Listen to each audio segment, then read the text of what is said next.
Il est 5 heures du matin, dans le quartier de Bouch Hamoud, à Beyrouth. Georges a à peine dormi quelques heures.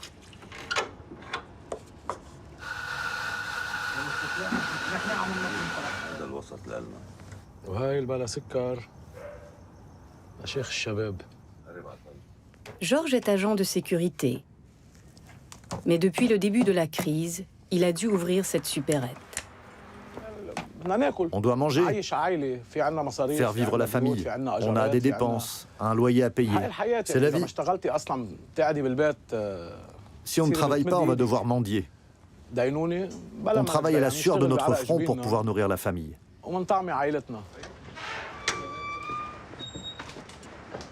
Chaque matin, tôt, Georges réveille sa famille et se prépare à aller à son deuxième emploi. Comment ça va, ma chérie? Tu es réveillée? Oui.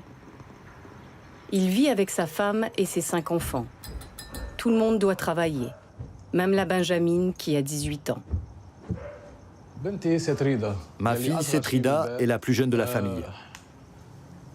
Elle doit s'habiller et aller au travail. On a dû la retirer de l'école. La situation ne nous permet plus de payer ni les frais, ni l'autocar, ni même les livres. Nous sommes à bout. C'est l'heure du départ. Même le café, on le boit rapidement pour éviter les embouteillages.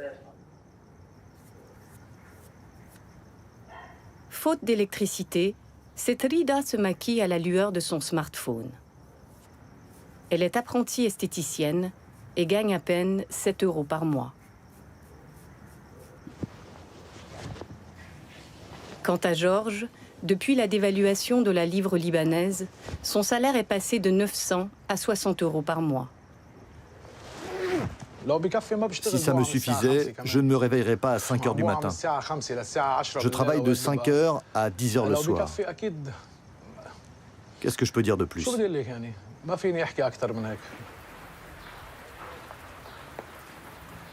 Dans ce pays où la religion occupe une place importante, Georges et sa famille ne s'en remettent qu'à Dieu pour survivre.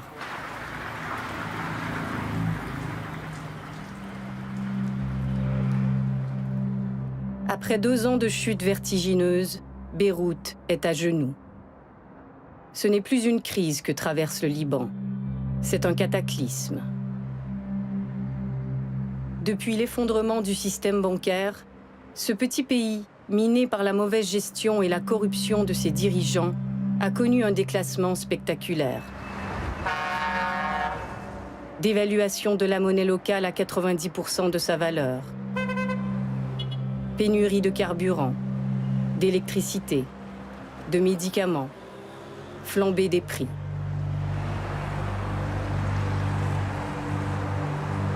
Plus de 80% des Libanais vivraient aujourd'hui sous le seuil de pauvreté.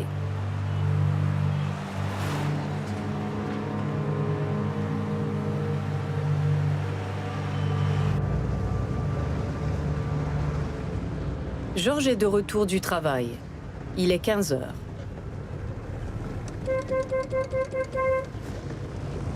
La lumière clignote et m'indique que je n'ai plus d'essence.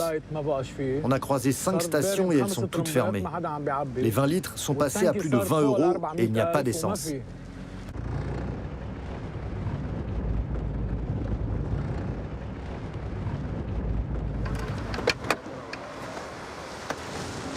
Bonjour, mets-moi 10 € d'essence.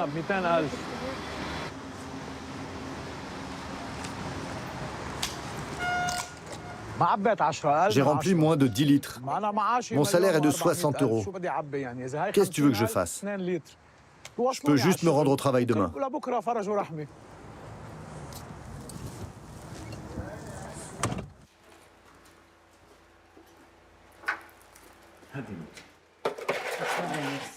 Pour la famille, les difficultés ne s'arrêtent pas là. Depuis le début de la crise, on se prive de viande, de poulet. C'est devenu très cher. Si j'ai quelque chose dans le frigo, je n'achète rien d'autre. Je n'achète que ce qu'il faut pour compléter. Je ne remplis pas. Par exemple, Que se passe-t-il? l'électricité a sauté. C'est toujours comme ça? D'habitude, il n'y en a pas. C'est bien quand il y en a. Ça dure environ 30 minutes, puis ça coupe pendant 3 heures. Normal. Comme tous les Libanais, Nathalie n'a pas le choix. Elle se tourne vers le système D.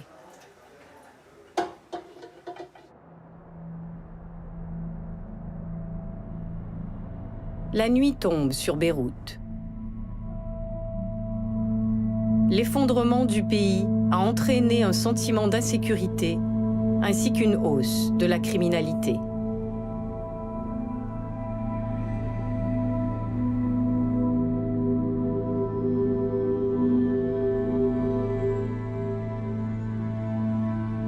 Le colonel Joseph Moussallem, porte-parole des forces de sécurité intérieure, confirme la recrudescence du phénomène.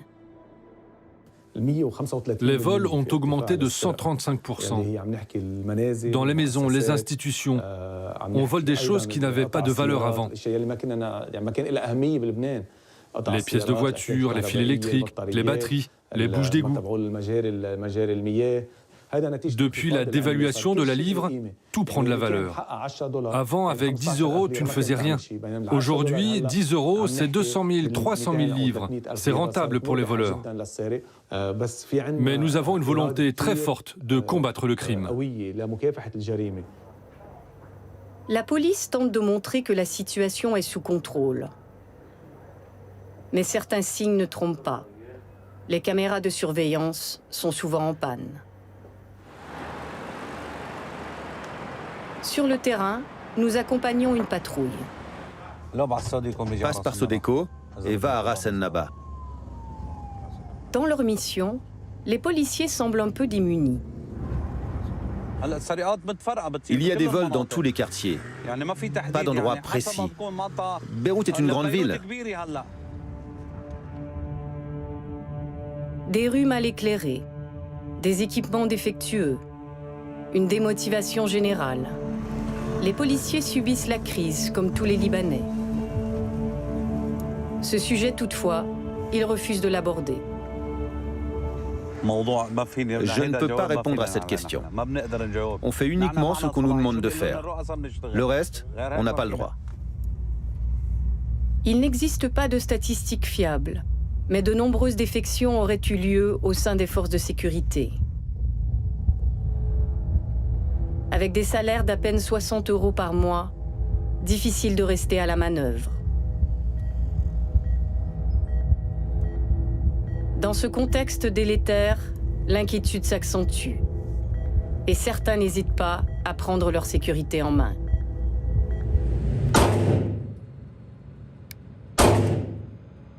Depuis quelques mois, les vieux réflexes de la guerre civile reprennent le dessus. Georges, ancien milicien chrétien, a ressorti son arme du placard. Régulièrement, il s'entraîne dans des clubs de tir. De plus en plus de Libanais, dont des jeunes, ont choisi de s'armer.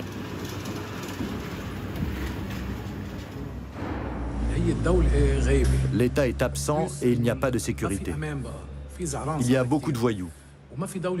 C'est pour cela que je m'entraîne, pour pouvoir me défendre et défendre ma famille.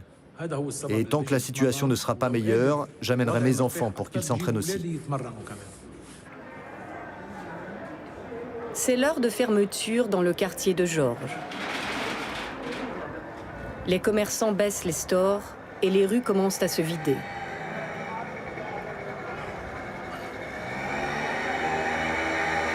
De retour à la supérette, Georges attend sa fille. Tu rentres tard. Je viens de fermer la boutique. Je m'inquiétais pour toi. Il y a beaucoup de délinquants qui volent, qui provoquent, qui peuvent lui prendre son sac. Il peut se passer beaucoup de choses. J'ai peur, mais je continue mon chemin. Parce que si je leur réponds, il y aura des problèmes. Et ça risque de s'aggraver. Mon père et mon frère voudront s'en mêler et ça va dégénérer. La nuit avance. Il est 22 heures. Georges fait ses comptes de la journée. Tout juste 45 € qu'il remet aussitôt à son fils. Voilà 1 million de livres. Compte-les. Au plafond, une caméra de surveillance veille. Dans cet état de déliquescence, le pays peut-il tomber encore plus bas? On va vers la destruction totale. On va vers la guerre, vers la famine, vers le crime, la pauvreté, la misère. Le pays, c'est fini. No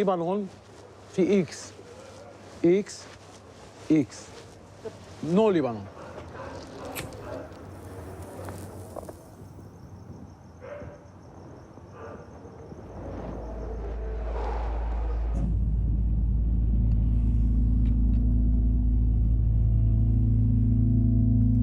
Le pays se délite, et ce n'est pas que dans la capitale.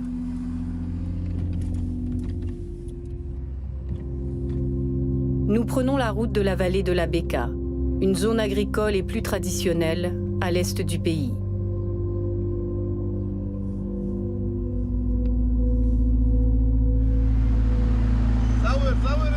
Ici, comme ailleurs, les queues devant les banques font partie du quotidien.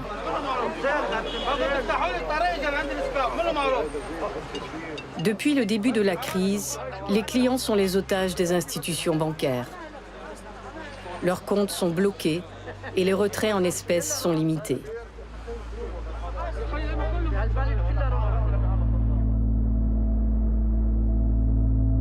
Dans le village viticole de Kefraya, un jeune entrepreneur a décidé de braver le système pour se faire justice. Cet homme, c'est Abdallah Assay. Il a braqué sa banque pour récupérer son propre argent. 50 000 $ en cash. Au café du village, l'histoire a marqué les esprits.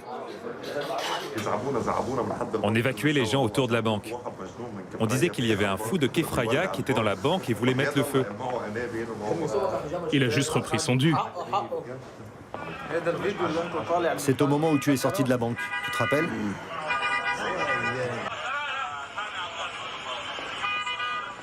Abdallah a été détenu 3 semaines, mais relâché en raison de la pression populaire.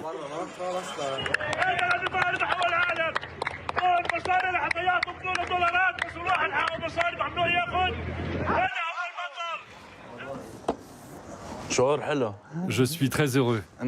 J'ai réussi. C'était le plus beau jour de ma vie. Aujourd'hui, dans son village, on le considère comme un héros.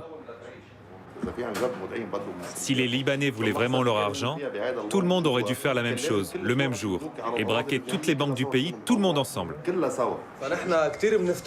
On est très fiers d'Abdallah, le fils de notre village. C'est le seul de tout le Liban qui a eu le courage de faire ce qu'il a fait et de récupérer son argent.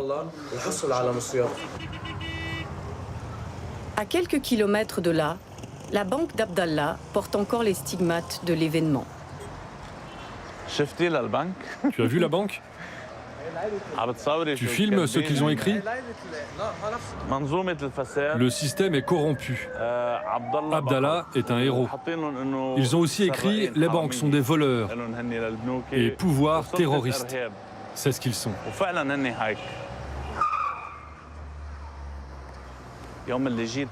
Le jour où je suis venu ici, j'avais un bidon d'essence de 9 litres, 2 bouteilles et un briquet. Quand je suis entré, j'ai enfermé le directeur et son adjointe dans la même pièce. J'ai versé de l'essence sur la table et par terre. J'ai fait sortir les clients hors du bureau et j'ai exigé que le banquier parle avec sa direction. Toutes les autorités ont débarqué. On a essayé d'exercer des pressions sur moi. Les forces de sécurité ont voulu entrer, mais je ne les ai pas laissés faire. J'ai quitté la banque et je n'ai pris que mon argent. Je l'ai remis à ma femme et puis je me suis rendu aux autorités.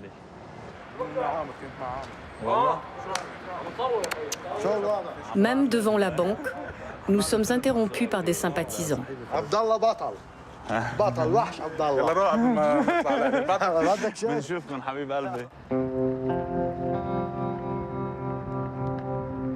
Abdallah a pu récupérer son argent, mais le procès n'est pas terminé. Il se rend dans la capitale administrative de la Bekaa, Zahle, pour une audience au tribunal.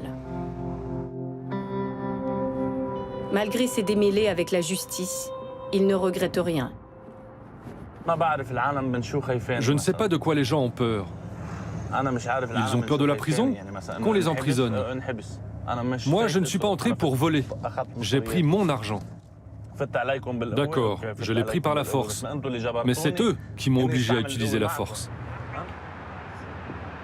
La justice, comme les banques, souhaite clore l'affaire d'Abdallah rapidement. Il pourrait échapper à la prison en payant une simple amende de 10 €.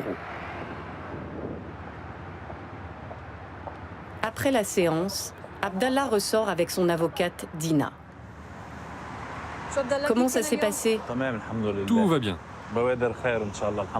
Tout s'est bien passé.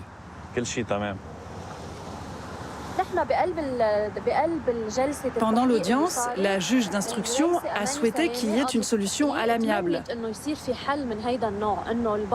Que la banque et les employés de la banque retirent leur plainte, afin que ça se règle cordialement, en dépit de la mauvaise ambiance qui règne dans le pays.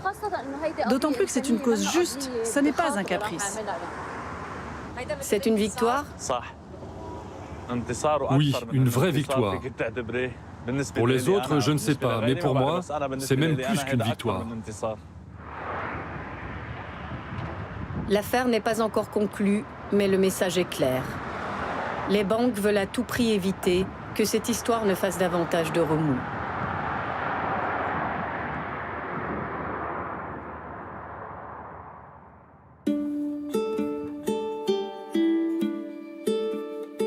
Plus au nord, à Tripoli, la survie a un autre visage.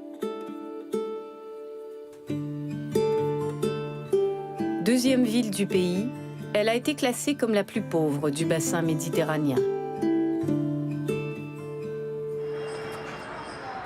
Ici, dans cette cité portuaire, la moitié de la population est au chômage.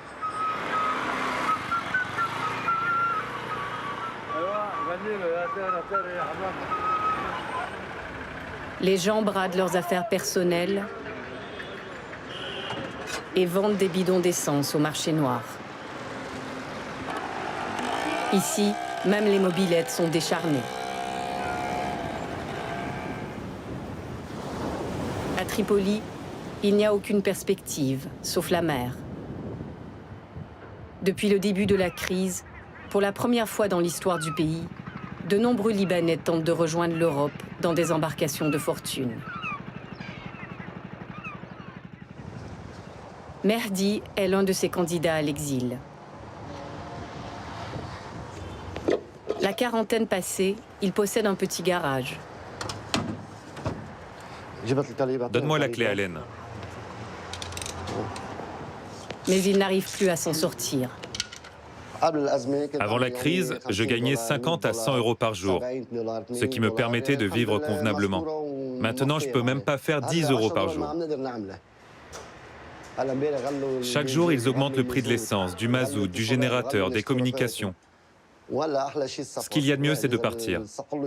Si on peut quitter ce pays et envoyer de l'argent pour l'aider à rester debout, c'est l'idéal.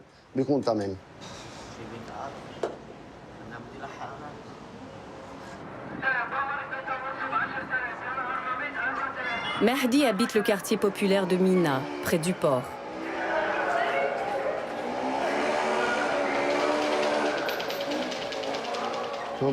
Comment ça va, maman? Comment tu te sens? Il vit seul avec sa mère. Tu as pris tes médicaments? Il m'en reste encore un. Elle est malade et il doit s'occuper d'elle. Je prends beaucoup de médicaments et des vitamines, tous les jours, mais c'est très cher. C'est pour cela qu'il veut partir. Peut-être que comme ça, on pourra survivre et acheter des médicaments. Mehdi a aussi d'autres raisons de prendre le large. Sa femme et sa fille sont en Australie depuis 2 ans. Il leur parle tous les jours.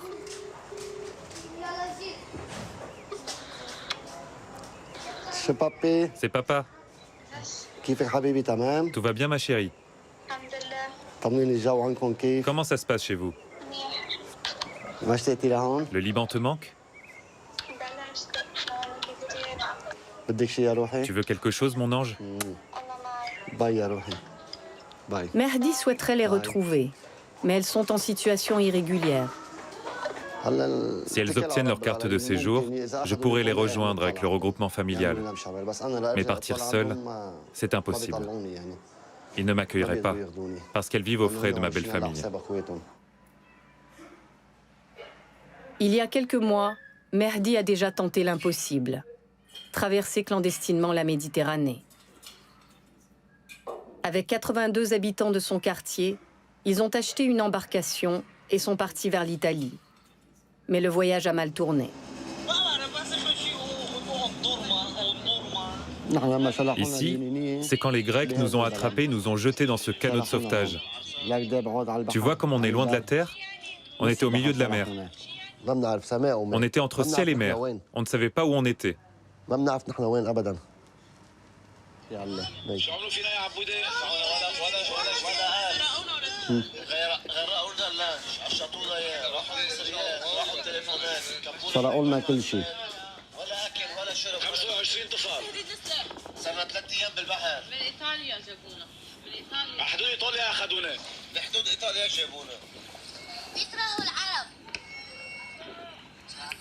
Et le calvaire ne s'est pas arrêté là. Les Grecs nous ont renvoyés sur les côtes turques. Regarde le navire. Les Turcs nous ont entraînés ici. On pensait qu'ils nous aideraient, mais ils nous ont jetés en prison pendant 1 mois. Pourquoi? Que de l'humiliation. Alors que Mehdi raconte son périple, des amis, compagnons d'infortune, lui rendent visite.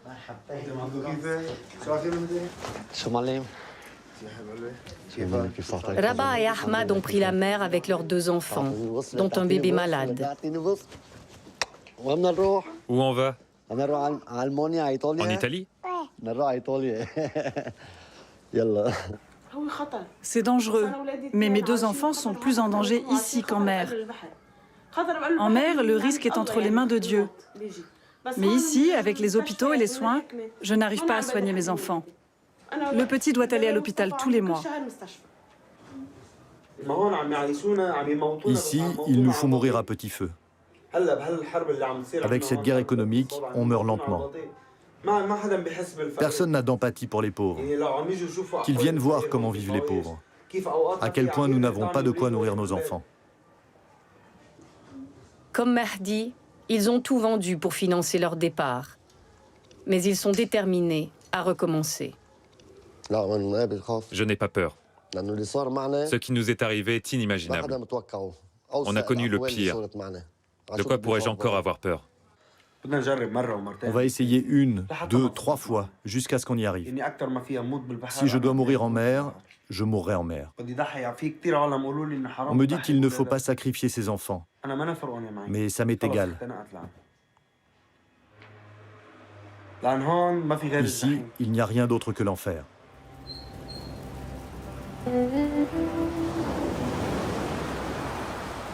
Depuis que ces images ont été tournées, Mehdi est finalement parvenu à rejoindre l'Italie. La même semaine, une embarcation avec à son bord 85 passagers a fait naufrage, causant la mort d'au moins 7 personnes, dont des enfants.